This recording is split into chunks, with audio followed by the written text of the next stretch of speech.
I'm speaking to you live just outside Los Angeles! I like to think balding is just God's way of saying, now let's see you get laid. Is it true that if you don't use it, you lose it? What I'd really like to do is put the greatness of this man in perspective. The hair loss community has a lot to be thankful for, having you as a spokesperson. You mean you just call this guy up? About life and about reality. And now, America's #1 reality radio show for men. Live from Los Angeles, it's Spencer Kobren's The Bald Truth. Hey guys, welcome to the show. Phone number 888-659-3727. 888-659-3727. It's great to be back in studio for the first Bald Truth, live Bald Truth show from my new studio here in Los Angeles, California. Welcome everyone who's been waiting for the broadcast, and thank you for hanging out while I was late. I apologize for that. I have a few slight studio issues, nothing major, but I think we're going to work them out, hopefully in the next couple of days. If you're new to the broadcast, don't know who I am, again, I still can't speak. Who I am or why I'm here, I am the author of The Bald Truth and the Truth About Women's Hair Loss. I'm also the founder of the American Hair Loss Association. I am a consumer advocate for men and women dealing with hair loss. I am a hair loss sufferer who has been dealing with hair loss for over 20 years. And, I'm a guy who has, unfortunately been through the mill myself. I guess not as badly as a lot of guys out there who unfortunately made the wrong decisions, not by any fault of their own, but just because they were, unequipped or just didn't realize how much of their own due diligence that they needed to do before they got involved in this insane $3.5 billion a year industry. 2/3 of men by the age of 35 will suffer with some degree of hair loss, and 40% of hair loss sufferers are women. And, I'm not joking when I say it's a $3.5 billion industry, maybe even greater than that at this point. People are spending money left and right to do whatever they can to prevent further hair loss, to regrow their hair, to do something to fix themselves. And the unfortunate truth is, I'm being distracted now by my chat, that most of the shit out there just doesn't work. Cannot help you, will not help you with your hair loss in any way, shape, or form. That's the nature of this industry. It's very similar to the weight loss industry, except in my view, I think it's even worse. So we created this broadcast going on 14 years. And by the way, it's like 110 degrees in the studio. I don't know what the fuck I'm going to do. I can't run the air in here. Created these resources, this broadcast, to guide you safely through this crazy industry and to kind of give you guys and ladies the opportunity to learn about the reality of what's going on out there. Now, you can stop the progression of your hair loss. You can regrow hair to some degree. You can get a great hair transplant. But not all treatments work for all people.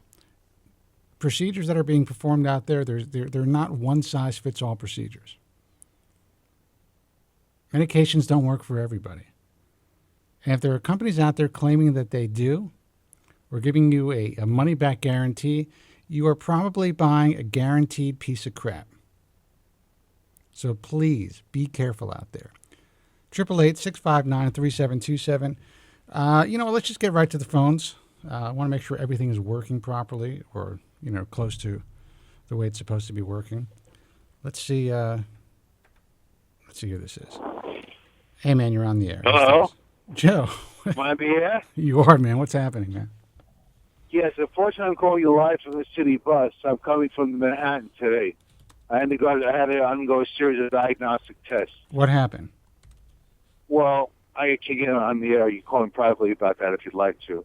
But you put this out there. Your fans are listening.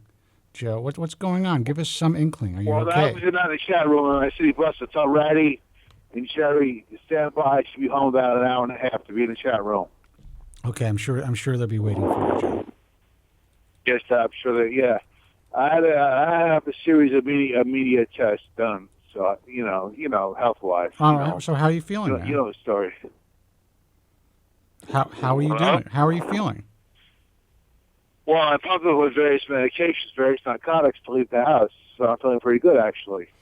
You're actually calling me from a public bus? Yes.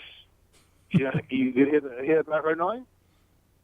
A few minutes you hear the bus stops being nuts. So I can prove it to the millions of people listening right now. All right. Now, what about all the people on the bus? Are you ignoring them? No, I don't care what they said. They're not even listening. All right. They're in their own spaced out psychotic world. Let me tell you something. Adults who take the bus in New York, I mean, I got to tell you, man, the last place you want to be is in a public bus, in my view. You know, nothing wrong with the MTA, nothing wrong with public transportation. I think it's great. But when you reach a certain point in your life, and first of all, dude, you're breathing really heavily on the phone. Are you all right? Yes, I'm in a lot of stress. I'm heavily medicated. I consume. Listen, hear that? I don't hear anything. Let me finish my thought real quick. The one thing is, one thing I cannot stand, and I've done it, and I will still get on the subway, is dealing with the people on public transportation. And let me tell you something. That's how I got around. That's how I got to work every day of my life. Not only growing up, going to school, but going to work as an adult. And it was just, and I'm sure Andrew would agree with me if he's listening. Is that it's just, if you are slightly OCD, and if you don't like, dude, you are really. I mean, it's like you're having a heart attack on the phone. I can't finish my thought. Joe? Well, I've been waiting for it's just right for over an hour. So all right, you know what? Let's just talk to you. Let's get to you. I can't finish my thought. Go ahead. So what's up? Go ahead. No. So what's up? What's going on? Well, I've been usually hoping to a little distracted tonight. I'm heavily not on drugs and everything just to leave the house. You can understand that, right? I do understand that. Yes. Well, let me get right to the news this week. I know the millions of people are waiting to hear the news. Yes, go ahead. Let's get to the groundbreaking news. But the bottom line is that Dr. Casarelis will be addressing the European Health Conference on May the 5th. I'm sure you're aware of that. Yes. What he's going to say, I don't know. I have no idea. Okay? We're waiting whether his shootout ends or Allergan is going to face through trials. We're waiting now. The next month or two, we'll have that information. Right. 2 to 3 months from now. Number 4, Dr. Negrams, maybe you'll like to comment on this, Spence, if you might, is making incredible claims on various sites that he's tripling donor area, he's now saying. I mean, I know that he's short hair loss, according to him. I was alerted to the fact that he's made a comeback on Bald Truth Talk, and I think it's interesting. I haven't really taken the time. I haven't had the time to really read what was going on, but my mods told me. And listen, maybe the guy appears, at least from the stuff that I have read, to be extremely passionate, even though he's all over the place. That could be partially the language barrier. I really don't know. I really, really don't know. But there are apparently some people in the foreign world who are going to India to get this procedure performed. Will they get the results that they're hoping for? I have no idea. At some point, if things look like, they are as legitimate as Dr. Needham claims, of course I'll take the time to talk to him, have him on the program. But like I always tell people, it's kind of a double-edged sword, because when you do that, you basically give guys a significant amount of credibility. I have known people who have, basically taken segments, put it on their website, things of that nature, and then we have to, I don't want to have to go after them for any type, copyright issues. I'm just, my concern is if I talk to him on this broadcast, people will misconstrue it as me basically thinking that he's onto something and legitimizing him. And I'm concerned about that. And I'm not saying that he's not legitimate. I'm not saying that he's doing something that is not working. At this point, we just don't know. I do find it interesting to see these guys battle it out in the message forums, and I find it interesting to see, and he's not the only one, physicians going on forums and pandering to patients, prospective patients, and to forum users. that always, to me, is a little bit of a red flag. But again, doesn't mean he's not onto something. It doesn't. It just means that this is just the way he operates publicly. Can you hear me? Yes, I can. Well, the bottom line is that this gentleman is claiming a surgical cure for hair loss for the first time in history. He's claiming hair loss will be cured through surgery. I mean, it's a pretty amazing claim to be made. Do you agree with that? Well, I mean, it's an amazing claim to be made, but it doesn't mean that it's not going to come to fruition. You have to understand, these guys are working diligently. Maybe not, I don't know what Dr. Negum is doing, to tell you the truth, but there are guys out there who are working diligently and working in a more, in a mainstream fashion, who are basically sharing their knowledge and doing their best to end this for everybody. There was some information, a guy contacted me about a thread that's going on Bald Truth Talk about Dr. Carlos Wesley. I don't know if you read anything about that. Joe. All right, Joe, I can't hear you. What did he say? Jesus Christ, this is... Hello? This is a fucking circus. Yeah, hey, Joe. So basically what Dr. Wesley is working on is a scarless form of FUE, but a truly scarless form of FUE. And there is some thought that there might be some regenerative properties that kind of coincide or go along with this particular technique. Now, I can't get into specifics, and I'm not saying that he is able to regenerate hair, but what I am saying is that I'm going to be speaking at length with Dr. Wesley. Eventually, we'll have him on the program, but at first he just wants to speak with me to kind of convey the detailed information to me so that I can, when people ask me questions, I can be a little bit more well-informed about it. But I guess my point, Joe, is these guys are working on surgical ways to effectively treat hair loss. And I know what you're going to say. Well, it still doesn't solve the problem of a depleted donor area or, the lack of supply. Well, it does solve the problem. These guys are saying they're regenerating hair. It does solve the problem in the depleted donor area. Well, that's it. I'm not saying that Dr. Wesley is saying that he's regenerating hair. He says, from when I spoke to him about it before, there might be some regenerative properties, which is great. But what he is working on is a virtually scarless hair transplant, which to me would be amazing. And it's what a lot of people are obviously looking for. Because no one wants the possible telltale signs of a hair transplant. But this is now being worked on and studied and going through real trials with a physician who is really performing great hair transplants. A guy that's getting great results, cosmetically appreciable results that I think far exceed some of the other guys out there that are working on similar procedures. So I think it's a good thing, and he's going to share it with everybody in the hair transplant world. So if this works the way he thinks that it's working, the way that he's claiming that it's working at this point, at least according to his studies, and I know I'm speaking in circles because I'm trying to be diplomatic, I think that this could be a game changer, and especially since it's going to be shared with the entire society. But as you know, Dr. Wesley is very much into beard hair transplantation. I'm sure you're aware of that.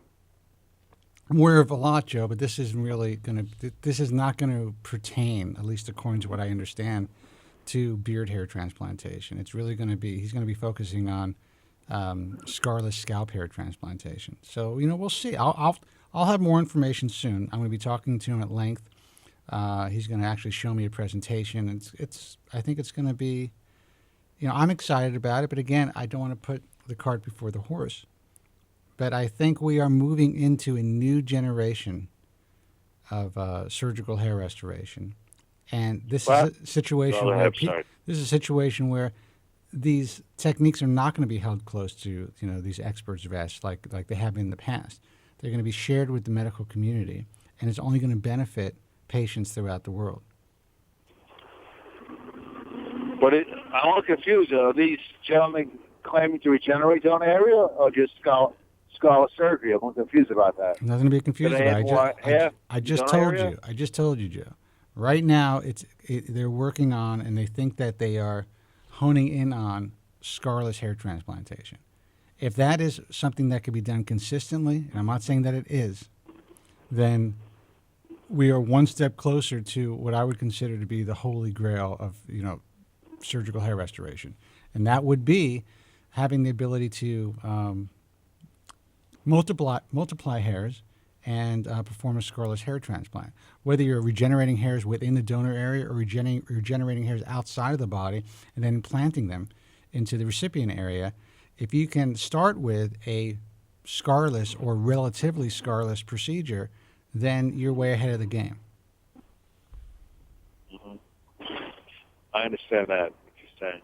Just one more piece of quick news. Jesus. I'm on a bus now.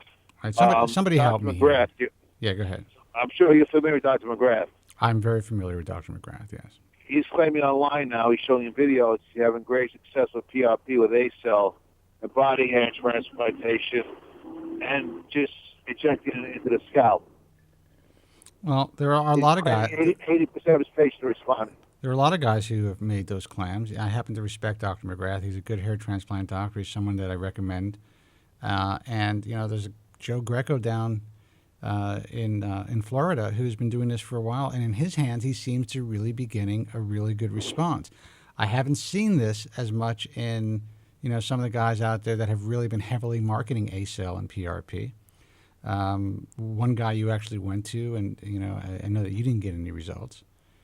But I can't say it hurt me any. I mean, no, it didn't really help. No, but you also got the procedure, free of charge, so it didn't hurt you at all. But if a guy has to go and spend $1,000 to $1,500 when that's a lot of money to them, and they get zero results, they're going to be pissed off, even though the results aren't guaranteed.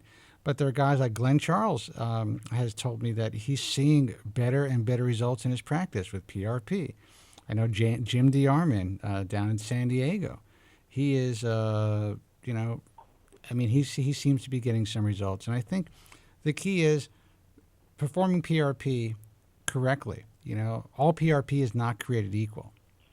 So just because somebody decides to purchase a centrifuge and draws your blood and spins that blood and then separates the platelets, the platelet-rich plasma, from the blood, doesn't mean that they're doing it correctly and that they're going to be able to, incorporate all the growth factors that you will be able to incorporate if the process is done to a specific protocol. So, again, everyone's doing it. I mean, in mainstream cosmetic surgery, it's the biggest thing. It's called they're calling it the vampire facelift, which is insane to me. It just goes to show you the nature of this entire industry, that they would call it the vampire facelift. But I guess Kim Kardashian just had one done, basically PRP on her face, and pictures went all over the internet. And now everyone is scrambling to get this done. Joe Greco has been doing this for like 4 or 5 years already, or maybe 4 years. And, doing it quietly, getting results. And then, there are other guys out there, like in the cosmetic world, that will just coin a phrase, make it sound sexy. I think it sounds ridiculous, a vampire facelift, but that's just my opinion. It's obviously a good marketing phrase, or term, I should say, that seems to be working. But I can tell you that every doctor is now getting the centrifuge. Every doctor is now promoting this in the cosmetic world and more in the hair world. And it doesn't mean just by going to a doctor who has a centrifuge and that promotes this that people are going to get results. So my concern is the guys that aren't getting the results, once that starts to circulate out there online, it kind of puts a bad taste in people's mouths because they're not doing well with this. When I think that these procedures can benefit people. I have someone in my personal life, a family member. She's a woman that's been dealing with hair loss for many years. She's been to see Joe Greco probably 5 times, and she swears by his PRP and his own matrix that he basically makes out of your own, your own body, as opposed to using ACell, your own cells. Well, that's definitely a good point. Can I say one final thing before you go to your next caller? Yeah, go ahead. I'm a little bit of a problem hearing you. Do you hear me? I can hear you perfectly, yes. I apologize, Spencer. I'm on a bus. I apologize to the millions of Don't people. apologize, I apologize man. to New York. I just wish these cats would stop saying what histidine, allergen, and Adirondacks are going to do, because no one knows. No one has any idea, except the people inside the companies. They should just stop making these posts about what they can and cannot do. and it's including the Bald Truth among various other farms. You know exactly what I'm talking about. Yeah, but these guys have. But the thing is, that's how you're talking about the physicians who are making these posts. No, I'm not with the physicians. These cats on the Bald Truth and other sites are saying how much hair his will grow, how much hair Adder's will grow. No one knows. No. Only the company knows. No one does know. But that's the base. That's how forums work, dude. That's how conversations and that's how the discussion continues. People, they post their opinions and their fears, and they post their concerns, and they post whatever they want to post, and it's all based on speculation. Anyone who takes a message forum, and I run a message forum or own one. I don't really run it. As the gospel, doesn't just see it as face value. At face value, I mean, there's got to be something. I don't know. I mean, I think people are extremely naive. They really do. Message forums are great to get a lot of basic information, to have conversations about whatever the particular thread is or subject is. That's what it's for. It's a great way to kind of see what's happening in the hair transplant world, and to get news from the hair loss world, where other guys are out there doing research like yourself, for instance. So it's kind of like just a great place to go as a collective, meaning that there are people out there that are willing to do the research, put stuff out there, and put it into one place. But to take things as the gospel, dude, and I see that all the time, and people have such arguments on message forums about what's happening in a situation where they know nothing about it. So anyway. I mean, I don't make these posts because I don't have the information. I don't know what history as far as I know.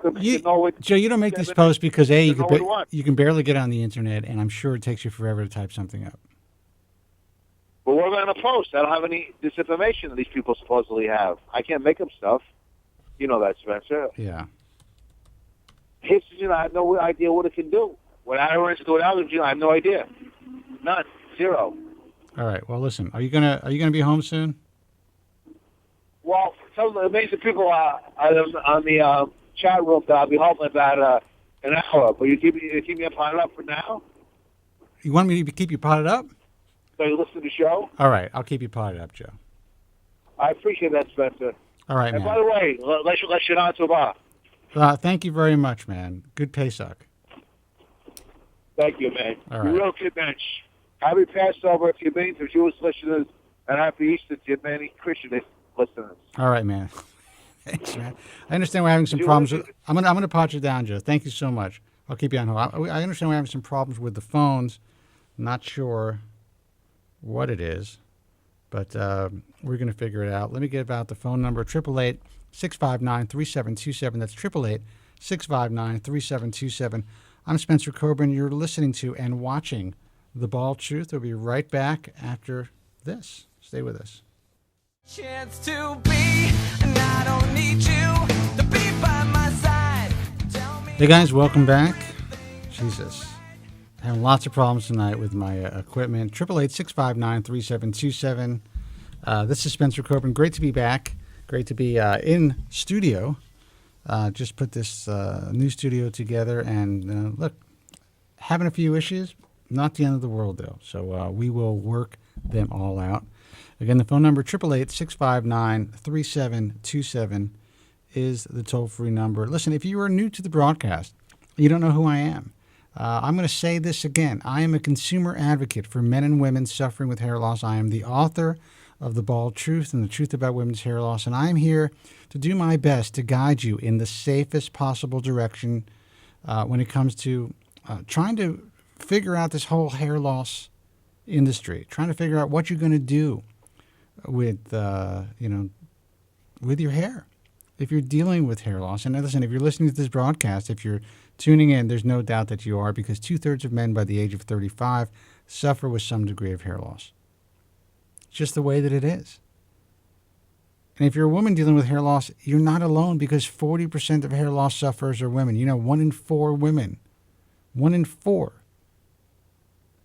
by the age of 25 will have some degree of hair loss. Now, a lot of the stats you hear like 1 in 4 by the age of 40.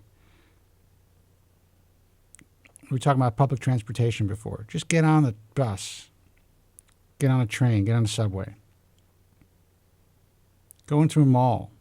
Take a look at all the hair loss around you. You don't, if you're dealing with hair loss, you know what to look for. But when it comes to women, you'll see the telltale signs. Telltale signs. Jesus. Everywhere. Slight change in texture, thinning of the part. And it seems to be happening to women younger and younger. 888-659-3727. I understand the phones are whacked too, so let's see if see who this is. Hey, you're on the air. Who's this? Hey, it's me, Andrew. Hey, Andrew. So what's up with the phones? I don't know. When I was on hold, it was like chopping up. I tried calling a couple times, and now it seems to be better. Okay. So I understand What's going on, man? my sound is a little fucked up. Combs is telling me to raise my mids, and I'm like looking on my board. I'm like, I don't have the same type of board you guys have. Everything's going through my DBX. The phone line is a little low. I'll tell you that. The phone line is a little low. All right. Well, I could raise the phone line right now. How's that now? How's that? Check right. one. Okay. Much better. Much better. All right. So what's happening, man? How are you? Not bad. I'm in bed. I'm hanging out with Jess. We're drinking champagne, and I thought, what better way to end the night than to call the ball true? So how do you like the new digs? You say that the lighting and everything, like you can see my hair follicles. I like it. Jess actually looked at it, and she said it looks the same, but it looks really good. All right, good. All right, well. She's a ball buster, so. I know she's a ball buster. It looks really good. Where the hell is Joe?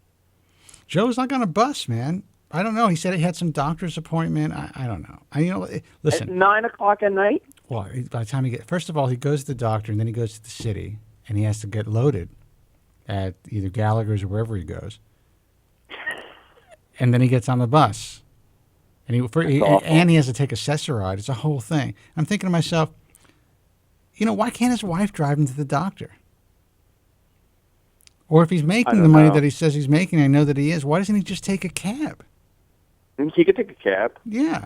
Get a car service Get a car service for $70. I think he likes it. That's the problem. Now, why do you think he likes it? You think he likes to be, act like an invalid, or to be? He's not acting like an invalid. He is an invalid. Well, yeah, but I'm saying, but he likes that role. He likes the role that he's created for himself. Yeah, he loves it. He absolutely loves it. I don't get it. Listen, that's why we like Joe. To an extent. Well, I love the video. Joe. Looks good. I'm watching it live on Vaughn right now, and it looks really good. And it came along pretty good, the new studio. Yeah, I'm getting some feedback from Combs, and I appreciate that, man. Yeah, it could sound more hollow because I am in a much bigger room. That's very possible. So I'm going to have to kind of adjust my DBX. Combs is drunk. He just came back from Passover. That's all right, and I appreciate it, man. It sound. Oh, happy Passover, by the way. Thank you. I mean, yeah, I guess it's a happy Passover. Think about that. Basically, Passover commemorates the emancipation of the Israelites from Egypt when we were slaves. It's a very sad holiday. Jessica and I yesterday went to Passover dinner for her family because her stepdad's Jewish, and it's a very depressing holiday. I feel weird calling it a holiday. Listen, there's not a Jewish holiday in my view that's not depressing. Even the ones that are supposed to be, fun-filled are always depressing to me. Hanukkah seems fun. But why was so? It was never fun to me. Well, I hate to say it, but it was always. I always felt like the odd man out. I always felt like I wanted to enjoy Christmas because that's what our culture really made a big deal out of. It was always like Christmas tree, Santa Claus, all that stuff, and then it was like there's like a little shitty menorah in the corner. Is that me or you? I'll tell you, yesterday we went to Passover in Long Island, and man, we were sitting at the table, and I'm thinking, every stereotype is happening right now.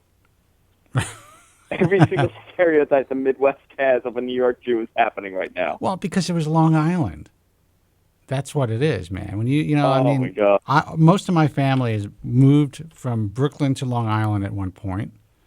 Either the generation before mine, or like my cousins moved. They grew up in Brooklyn, And yeah, I mean, I know exactly what you're talking about. I saw one picture that you sent me, and there was there was a woman there who looked like every aunt I ever had. Yeah, that was Irene. And Irene looked like she was kind of overseeing whoever looks like Jess, who was serving the meal to the kids. That was Jessica's cousin. That there's no blood relation there, but it's really, really weird how much they look alike. Yeah, they do. They do. I mean, at least, I mean, I was like, wow, Jess is looking a little old there. Jessica, Jess is so, like, accepting of everyone. We got in the car, and there was this older guy that was sitting there and talking to us about our neighborhood. And he was asking, like, is the dry cleaner still there? Is the plumber still there? And then Jessica goes, holy shit, Marty Markowitz just wouldn't quit. That's terrible, man. But so Marty Markowitz, no, that's not his real name. He sounds like Joe. He sounded just like Joe, and his wife sounded awful. Wow. His wife was suffering from dementia, and I was sitting there and talking to her, and she was telling me about how they almost killed her at a hospital. And she just kept telling me the same exact story, and I just didn't want to be rude. But I did read the Passover story. Well, that's nice. Everybody went around the table, and I read about the 10 plagues. The Haggadah. The whole thing is, and maybe if I can get a Jew to call in, which I would appreciate, at 888-659-3727, we can talk about it a little bit. But it is very, very depressing. It's really a very depressing holiday. holiday. I know we were slaves. We walked the desert looking for a place to live. I get it. Why do we have to, as Jews? Why do we have to continue to suffer for the rest of our lives? So is Elijah like the Easter Bunny? That's so fucked up. That is so wrong. That is so. There's probably some Jews that are really offended. Oh wow. So wait a minute. Jessica said the Easter Bunny brings you stuff. Elijah just takes the one. So he's an alcoholic. He likes to drink.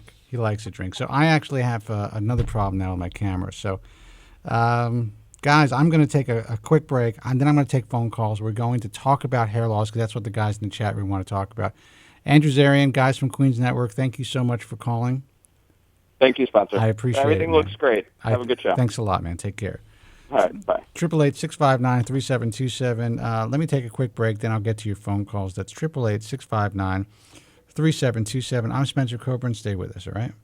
He's an international best-selling author, a contributing editor for Consumer Digest magazine, and the host of the longest-running reality radio show for men. I'd say he's the man. And the truth shall set you free! It's Spencer Kobren's The Bald Truth. Hey guys, welcome back. 888-659-3727 is the toll-free number. So great to be here. You are listening to and watching The Bald Truth, self-help radio for guys, and of course for girls who get it. I'm sorry for any technical problems that we've been having, and there are a lot of them. But when you break down an entire studio and basically try to put it together yourself, which is what I do, and you're in a room that is literally twice the size, this is the shit that happens. So you guys are, kind of the guinea pigs for this. So let me know what's up. 888-659-3727. You're listening to The Bald Show. Let's see who this is. Hey, you're on the air. Who's this? Hey, what's up? Hi. Hey, what can I do for you? It's hard to tell if you're on the air or if you're actually listening to the next person getting on the air, so that's why I'm a little delayed. Oh, it's okay. This is Brian from L.A. Hey, Brian, what's going on? Well, just to refresh your memory, you're the waiter that took care of me at that steak restaurant, right? Yeah, thanks for remembering. God, you got such a good memory. I didn't know if you'd remember. I remember everything, man. Well, some things I wish I could forget. But so what's happening? How are you? Nothing. I usually work Tuesdays, and I thought I'd call in and say hi to you and see what was going on. I listen to your show usually on my iPhone after it's been already broadcast. Just wanted to say hi and show my progress on the old Propecia thing, and I also wanted to kind of wanted to talk to Joe if that was available as well. Yeah, we can make that available. He's on hold. So what's going on with your Propecia progress? Well, everything's fine. When we talked about it, I knew I was the type of guy that could probably be a worrywart, so I try to just push that behind me. I've I've had I'm not trying to brag or anything, but I've had lots of sex. So I don't have necessarily a problem with anything down there. But there is something that once you start to think about things in that department, it can be a little bit tricky. Oh, of and course. I don't know if I'm not going to blame it on Propecia or anything like that. But as soon as you start to think about it, and I say that all the time, your mind controls everything. And if you think about it a little bit, you start to create adrenaline, and once that starts to happen, it can be a devastating cycle of psychosomatic, impotence or just, lack of the way you want to perform. And it happens to young guys when they start having sex, even without any medication. If something goes wrong, they start to think about it over and over again, and it becomes a very difficult issue. So yeah, man. Yeah. Well, the funny thing is, I'm in my 30s now, and like about 5-6 years ago, I had a girlfriend, and she just made me wait for like 2 months, and after a while, I'm the type of guy, I'll go to the strip club and I don't get excited because I know those strippers are just after money. They're not really into me. Right. So if you're into me, I'll be excited. But if you're into my money, no. Like if we're on a dance floor and there's girls bumping and grinding with you, I don't get excited because I know we're not going to do anything on the dance floor. Right. But at home alone, I'm fine. And, this ex-girlfriend, she made me wait for like 2 months. So eventually my brain kind of checked out of that. And I was like, okay, it's not going to happen anytime soon. And then one day she springs it on me. And I was like so shocked and unready and unprepared that I was a little nervous. Right. And that was the first time I ever had any issue there. I've only actually had like 3 problems throughout my life, and that was the first time. And so before I even got on this drug, and after hearing, little things that we hear on the show and what people say and the big, hoopla about it, I knew that I would just try not to research too much into that and try not to let it get into my head. And but I had already kind of been in my head prior to that, knowing that when something means something a lot to you, like when you worry about impressing somebody, or especially the first time. The first time is the worst time because, to me, I'm a pleaser. I want them to be happy. I want them to be, come back for more. So that's the most high-pressured situation. And that, I think, is something that I kind of wanted to put out there for your viewers, that when you get on this drug or when you get on anything that says, oh, hey, you're going to have a problem downstairs, even if you're the type to not worry, once you start taking that drug, you're going to start looking for that. You're going to start focusing on that particular area. And that's not how we men work. I mean, when we were young, wind brushed by your midsection and you were hard, and when you get older, you have enough experience, you get more comfortable around women, and after a while, you're like, different things need to turn you on, different thoughts and ideas and sensations and feelings. And then once you start to focus on it and you start to realize that it's not your brain is more activated than the physicality and the passion and the emotion there, that is the problem that could get to you. And I think with some of these young cats who are getting on this drug, and I'm going to take the same route you take with this whole, you're not going to say it doesn't exist. You're not going to sit there. We're not going to sit there and say it doesn't happen to people. But I do believe that there's a great majority of people that it can be psychosomatic, and you have to be careful of that. You have to be cognitive of that actually being the problem itself. Look, I agree. You know that I agree. But when I say it, I get so much shit for it. But the truth is, we know how sex works. And there are so many guys out there, young guys, 18, 19 years old, guys who are just starting to have sex, who, like you said, that first time is so important. And, it's so important to our egos. It's so important. Most guys want to be pleasers. We have to be functioning perfectly in every aspect, so you read things, you hear things, and especially if you're new to sex, you're relatively young. If it goes wrong, man, it can go wrong for years. Guys can have severe sexual dysfunction without even taking anything. And that happens all the time. So imagine, and you said it right. That's just the way that it is. You take a pill that basically states that there's a chance of becoming impotent or having some sort of sexual dysfunction. As soon as you start to think about that, man, there is a really strong chance that it's going to happen. Now, I was so desperate when I got on finasteride, I didn't even give a shit. I was just like, you know what, fuck it. If it happens, it happens. And it wasn't talked about as much, obviously. You know, when I first saw the first couple of doctors about using Proscar, you know, the one guy said that it was going to basically turn me into a woman. I was going to start to get feminine characteristics. I wasn't going to be able to have sex. I would never be able to have children. I was going to definitely have, you know, gynecomastia. And I was like, I mean, he scared me for a while, but I was so desperate. I went to see somebody else who read the PDR to me when I was in the doctor's office. He said, this is a very safe drug. I have no problem prescribing it to you. That allayed my fears. And I got on the pill, and I'm telling you, I was up to, at one point, 7.5 milligrams, because I didn't know anything about, you know, the internet was in its infancy. People weren't talking about shedding phases from finasteride. So when I started it, I got basically instant results. Within 3 months, I started to see results. And then I went through a shed around 6 months, and it freaked the fuck out of me. I had no idea what was going on. I thought, you know, I had found this miracle cure, quote unquote, and it stopped working for me. So I upped my dosage to 7.5 milligrams without even telling my doctor. And I was on that for a long time. I was taking it every day for, you know, several months. And I eventually tapered back down. But I had no adverse side effects because it wasn't in my mind. I was just so happy that it was working for me.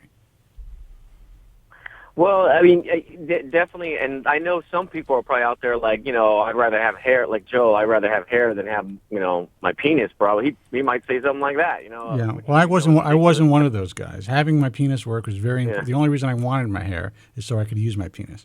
At least at the time, I thought there was a strong correlation, you know, so.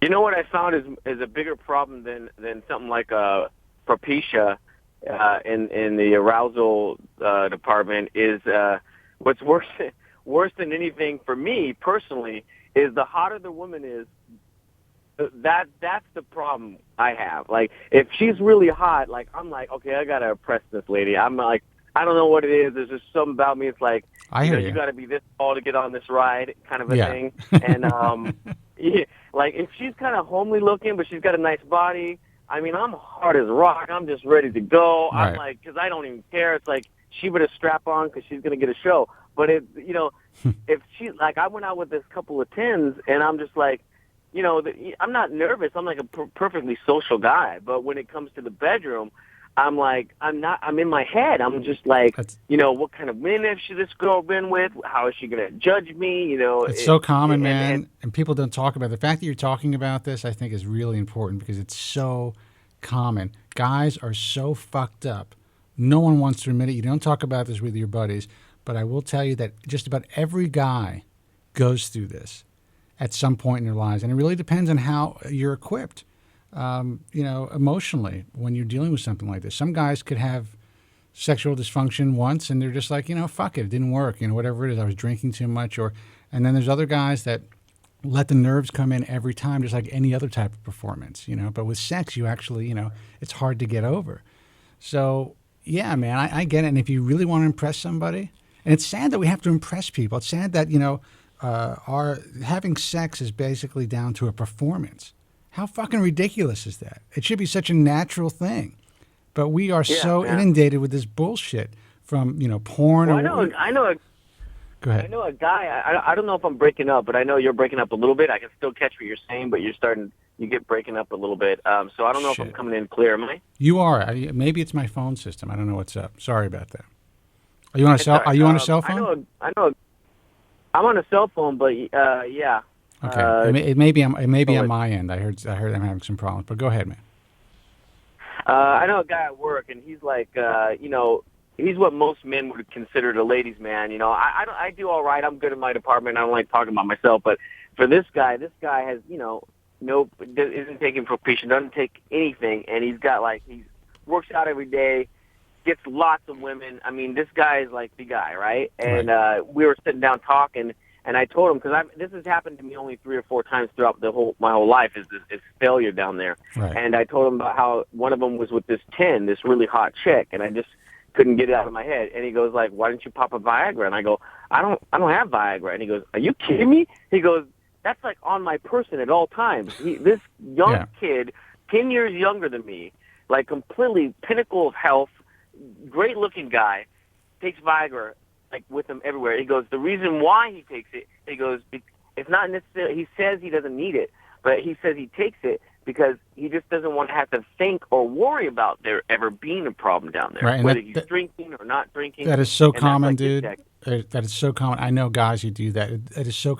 Viagra is great for performance anxiety because for the most part, even if it gives you a psychological edge. And I'm not condoning this, but I'm saying I know that this to be true. A lot of guys take it on their first time with a new chick. A lot of guys will take a Viagra, but there's possible side effects with Viagra too. But there's so many young guys. It's really a lifestyle drug now. It's not just for older guys with real sexual dysfunction. Well, I did have another question before if I could talk to Joe for a minute. The question I had for you is, I'm on like the Walmart generic prescription, right? And I was just wondering, I was trying to research because I'm not necessarily losing any ground, but I'm not really impressed either, and I'm not really a really progressive. I don't have a really progressive shedding or anything like that. I just have always had a really high forehead. I've always had. I have a little bit of a receding hairline, and I've kind of wondered if I was going to go all the way that route, so I just started getting on it. I think it's helping me for the most part, but I don't. It's really hard to see the difference. I've been on it a year, and I'm just wondering if it's because I'm on the generic. If somebody recommends, trying the actual, because I know the official brand is actually kind of expensive. So I was wondering what your thought is on that. I'm hoping that, I can hear you because it's breaking up a little bit every once in a while. Shit, I'm sorry about that. Well, let me know if you can't hear me. My thought is this. Once you're on something that's working well, I always say stay with it, whether it's, a specific generic, from a specific company, or if it's name brand. Are you able to hear me? Yeah, I'm starting to hear you, yeah. So, I don't necessarily think, if you think you're losing ground, that's one thing, but I never think it's a great idea. I have had guys that contact me. Actually, a friend of mine called me yesterday and asked me what I thought about him switching from name brand, finasteride or Propecia, to generic. And I said, for me, man, it's not a good idea. I would say no. You don't want to fuck with a good thing. And I have heard of some guys who have switched and have had, less than stellar results. They've gone through sheds. They've had other issues. And it's not supposed to be that way. It's supposed to be the same molecular makeup, the exact same chemical makeup of the brand name. But I guess, these are made in different labs. So, I always tell people not to switch. You're basically considering switching from generic to name brand. So, I mean, to me, if you don't think you're losing ground, then I would probably just stick with what you're using. Yeah. I mean, well, I was never really, like I said, really progressive on, like thinning or shedding. I've been pretty consistent for years, and I have like a high school picture of me where I've always just had a high forehead. I have what they call a five head. But right. I mean, I've always had that. So I just don't know if I didn't know if it was doing the right thing for me or if I was in the wrong program here. And well, if you don't think I'm doing, if you don't think you are, if you don't think you're getting worse and you think you're stabilized, at the very least, then I think that it's probably working for you, and I wouldn't fuck with it. Don't be greedy, okay. man. Don't be greedy. If you think you've always had a high forehead anyway, and you don't really see things progressing, and you're staying, keeping with the status quo, then why screw with it? All right, yeah, that's what I was kind of thinking. But I'm on the 1.5. Should I go up to 2 or 2.5 and cut them in half, or is there? Because there was something on the online where it says they said it doesn't really make a difference. Some people say it doesn't make a difference whether you're taking 2 or if you're taking 1.5 as long as you're consistently taking it. Well, I don't know what's your thought. That's what clinically that's what they say. All physicians will say that taking even more than 1 milligram is overkill. It's a waste of time. I have seen, and again, I'm not a physician, but I have seen, just being involved in this for 15 years, guys who have done better on a higher dosage. So I do believe, in my layman's point of view, that it's partially, that in some cases it's dose dependent. A lot of guys will do better with a higher dose. However, in your case, I don't know what you're looking for. You're looking for more regrowth, or you're looking, because if you're not progressing, it's working for you, probably the best it's going to work for you. So I don't think there's any reason for you. And again, I'm not a doctor, but in my view, there's no reason for you to do it, to up your dosage. Yeah, I guess the part of me is I wanted one of those stories where you thought you grew a little tiny bit more, and I don't think that ever happened, Yeah.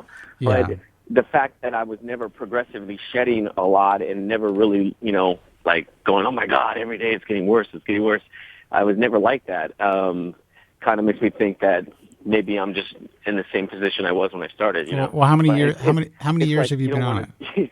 How many years have you been on it? Just 1 year. Just 1 year. 1 year. Well, I can tell you this. You started taking it for a reason. Even though you had a high forehead always, you started taking it because you obviously saw a change in your hair. Now, if you haven't seen any change since the point of you starting to take it, then, to me, it just seems like it may have halted the process. Yeah, well, it's true. I did see a change, but I had seen it like years ago. Like, I'm talking like 7 years ago. I started seeing a little thinning, a little bit of recession on the receding hairline. And I was like, maybe this is what they call the mature hairline, is what I was thinking. So, and how old are you now? I don't want to beat a dead. I'll stick with it. I'm not going to get off it, but I'm just I didn't know if upping the dosage or getting on the name brand would help any. Well, this is what could happen. Just to tell you, if you up the dosage, it's always possible that once you change you're changing the hormonal makeup of your body even more, possibly. So you never know. You might send yourself into a telogen effluvium, a heavy shed. Or you might respond to, well, I'm noticing a little bit more hair in the hairline or a little bit more hair in the crown. That's a possibility, but it's unlikely. Really, when it comes to finasteride, it really does its best work as far as just keeping the hair that you have. That's what it's best for. So unless you're having adverse side effects, unless you are seeing tremendous sheds, unless you see yourself progressing, I would not change the regimen if it were me. I would just kind of keep it the same. So. Okay. All right. Well. Well, Mike, I'm glad Joe actually hung up for some reason. So I would hook you guys up, but I guess he had to get off his bus, but he'll probably be calling back from his house. Well, I don't know the next time I'll get the call, so I'm going to throw this on the line for him to think about. Okay, maybe you can. Well, let me see if this is him. Let me see if this is him because this might be him. Hold on. Hey, Joe. Hey, who's this, man? Hello? Hey, you're on the air. You got to turn on your computer. Who's this? Hello? Hello? Is somebody there? 888-659-3727. So, that's not Joe. So what you want to say to him?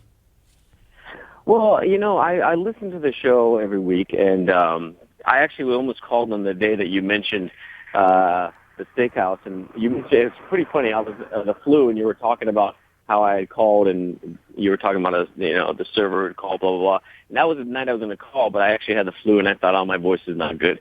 And beyond that, I usually work, but every time I listen, I have this love-hate relationship with Joe. I think he's, my heart bleeds for him, like probably a lot of people, and I think that in many ways he's an intelligent man. But then, we all have the issues of him being so hard on things like cancer, or at least, he brings up those things that really are abrasive to hear about cancer and things like that. And I think it was on Mother's Day when he had one of his patented openings, and he had said something about how his mother, he had hated his parents because they gave him this disease. And that kind of threw me off because, the thing is that just because somebody has the gene or whatever, of course, obviously to people like you and me, we know that you're not going to let it stop your life. You're going to have kids, you're going to be married, and you're going to try and have a happy life. But he was sitting here blaming them for it for years. And in his own thought process, I was thinking, did he ever think that, what I was going to ask him is, did he do research on, see, he's going to be able to prep for this now because he's not on the spot. But I was going to ask him on the spot, did he prep his wife and her gene history before he decided to have children? And my guess was that he didn't. Yeah, I doubt that he did.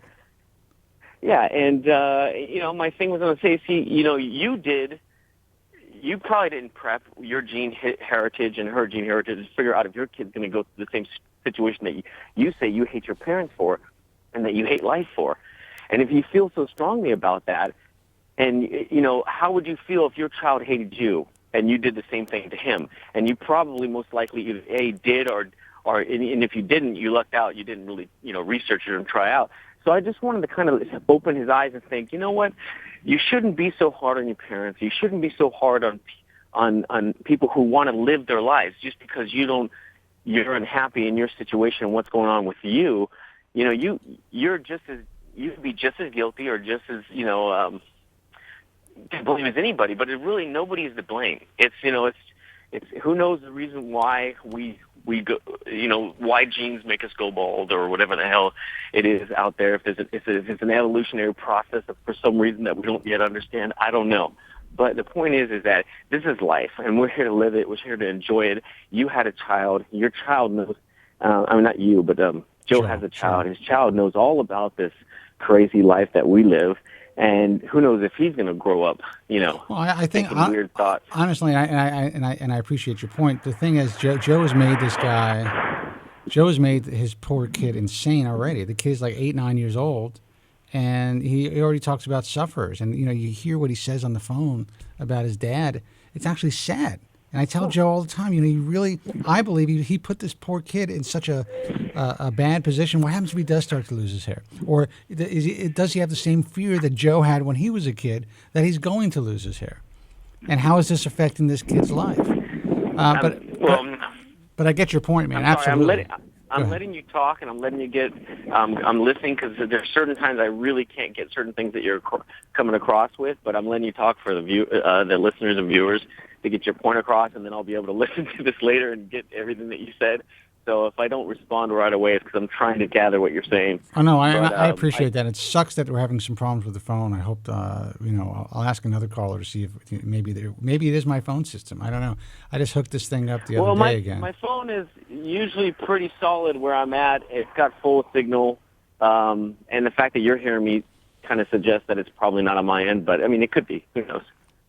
We will see. I hope that I can take care of this. But listen, Mike, you're well, Mike, right? let me say this. Then I'll go ahead and let you get to your next caller or get to Joe before he flips out. I don't know. Have you got to him yet? No. You mean this? You mean today? Yeah. I got to him earlier. Hey, I got to him earlier. I appreciate you not mentioning the restaurant, but you should come back in. We have not changed so radically that you would not recognize who we are or what we do. I know you don't have my real name there, but let's just say it starts with an S, and I believe the only person there with the server were there where that starts with that. So you're still there, though? Oh, I'm still there, yeah. I'm still chipping away. I got to tell you, man, I mean, I haven't been back in a while since, I came back once since they changed things, and I'm not happy with it. I like the old place. Yeah, well, I do. What I understand what you just said is that you were happy the way it was, and you don't know why they've changed things. They were bought out, and they've been that way for a long time, as you know, and it's just something the new company decided to do. But we still have the same decor that we've always had. We've been going through different musical changes, and they've actually improved upon the radio. But as far as our food and our service, we are all with the same company that we hired us in the beginning, and we all have the same feel and the touch. So as of now, I think you could go in and you'd be hard-pressed to tell the difference besides the radio. All right, what nights do you work normally? What nights do you work normally? I'm sorry? What nights do you normally work? No, I'm sorry. I can't get you. It sounds really choppy. All right, man. Well, listen, let me go. I will. Thanks for the call. I'll talk to you later. All right. I think you're saying goodbye, so I'll go ahead and say, hey, it was lovely talking to you, man. I'll give you guys a call back later, hopefully when the system works out or if my cell phone decides to work, whatever it is. I'll give you a call back at some other point, and have a good show. I look forward to listening to it later. All right, man. Thanks a lot. 888-659-3727. I don't know what is up with the phone lines. I don't know if it's my system or if it's him. But and I hear a plane going overhead. This is just fucking perfect. 888-659-3727. Give us a call here. Let's see if the phone lines work. I appreciate the call. He called himself Mike. It's really interesting. This guy waited on me and the lovely common law about a year or so ago, and didn't even say that he knew who I was. And I definitely, it was, I mean, that was really extremely respectful. I really appreciate it. And then he called the show and kind of freaked me out saying that he was my waiter. But he's a really nice guy. And it's definitely a good restaurant. So I will be back. Thanks for the call, Mike. 888-659-3727. We will be right back after these messages. So stick around.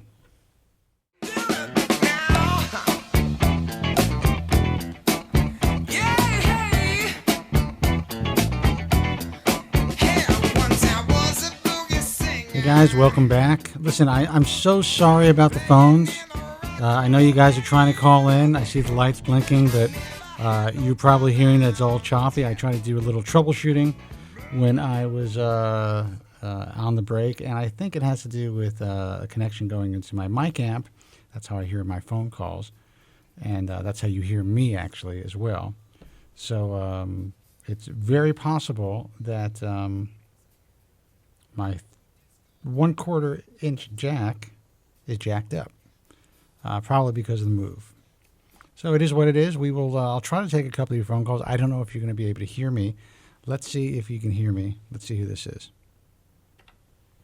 Hey, you're on the air. Can you hear me? Hey, I'm back home. Joe, can you hear me okay? Because I'm having a lot of problems with my phones. I hear you very, very faintly, but I can't make you out. I just got back to my crib. Okay, it's faint, or is it choppy? Now it's okay. Now you're clear. Clear. So right now you can hear me. Clear. Yeah, Fucking a little weird. choppy though. A little choppy, slightly choppy. Yeah, I have a problem with my connection. So what? So guy Mike called in. He's actually, it's not his real name.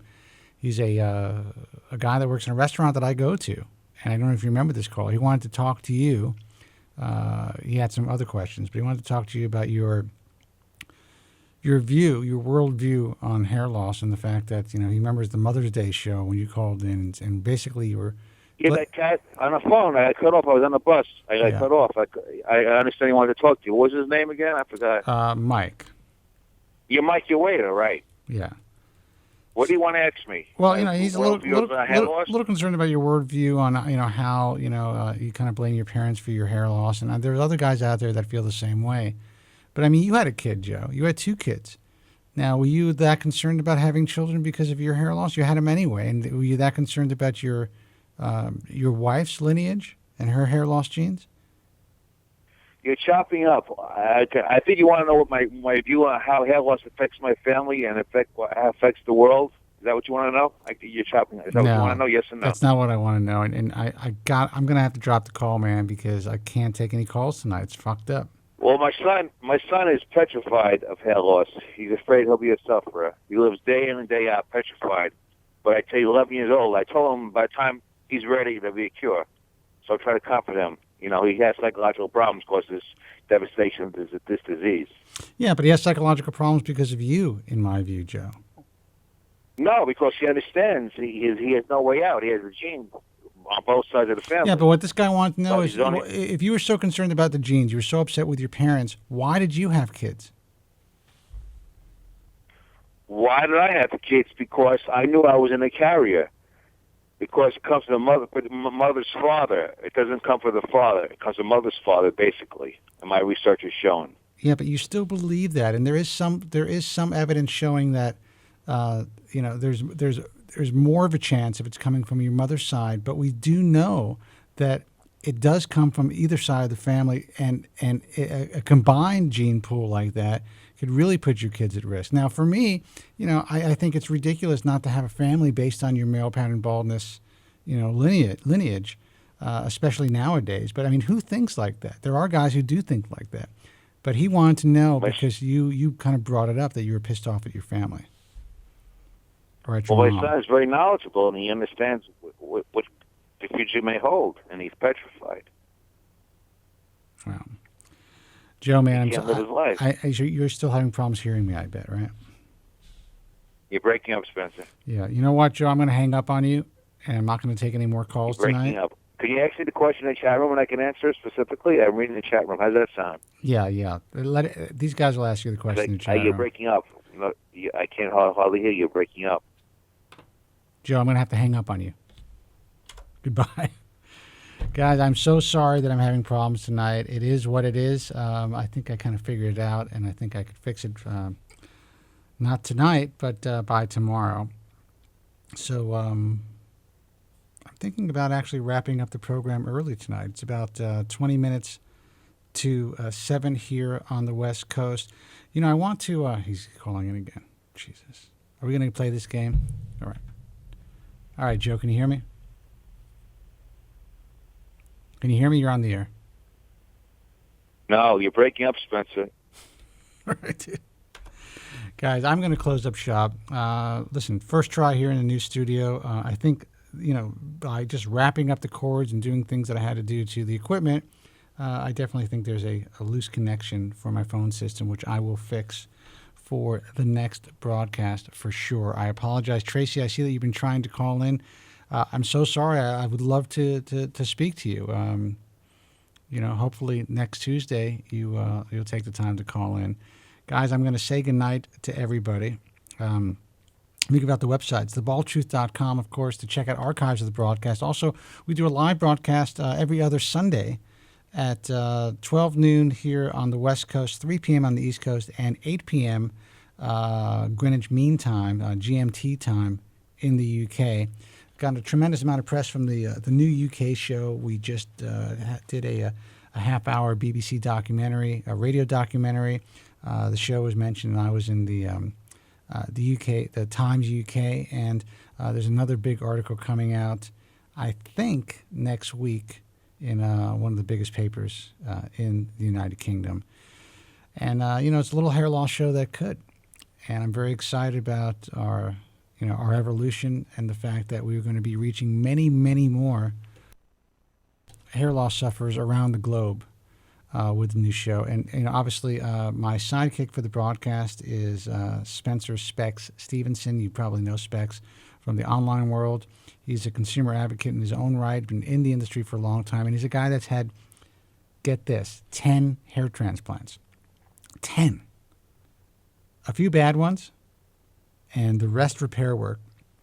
And, he's definitely a guy, if you're considering surgical hair restoration and you want to speak to somebody who's been through the mill to hell and back, he's a guy to definitely speak with, and you can call him live on Sundays. We're not going to be live this Sunday because it's Easter Sunday, but the following week, which whatever the date is, I'll announce it I'll have it announced on the Bald Truth site. We will be live, so you can definitely call us and ask us any questions about surgical hair restoration, anything in the hair loss world. And yeah, it is a European show. It's really, for UK listeners.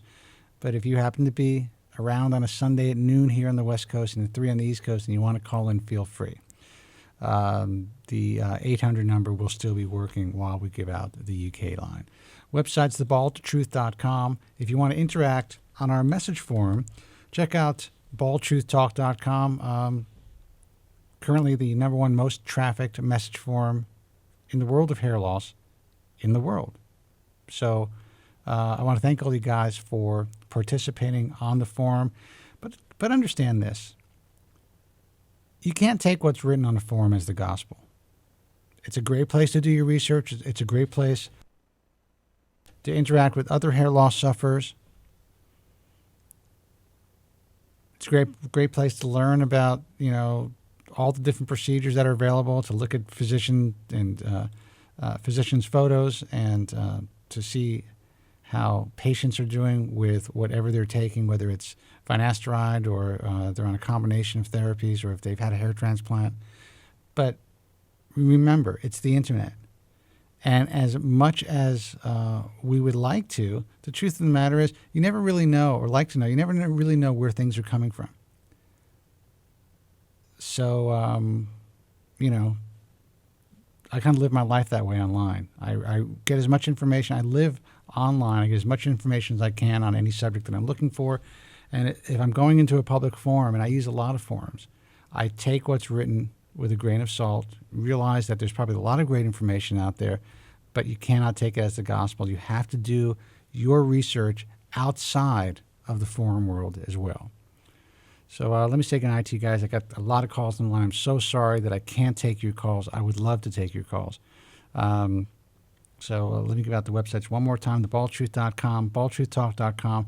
If you want general information on hair loss, basically the truth, check out the American Hair Loss Association. Until next time, be strong. God bless. Thank you so much for hanging out and listening. I'm sorry for the technical difficulties, but we will be up and running full force with everything working, hopefully, next week. Until then, be strong. God bless, and thank you so much for listening.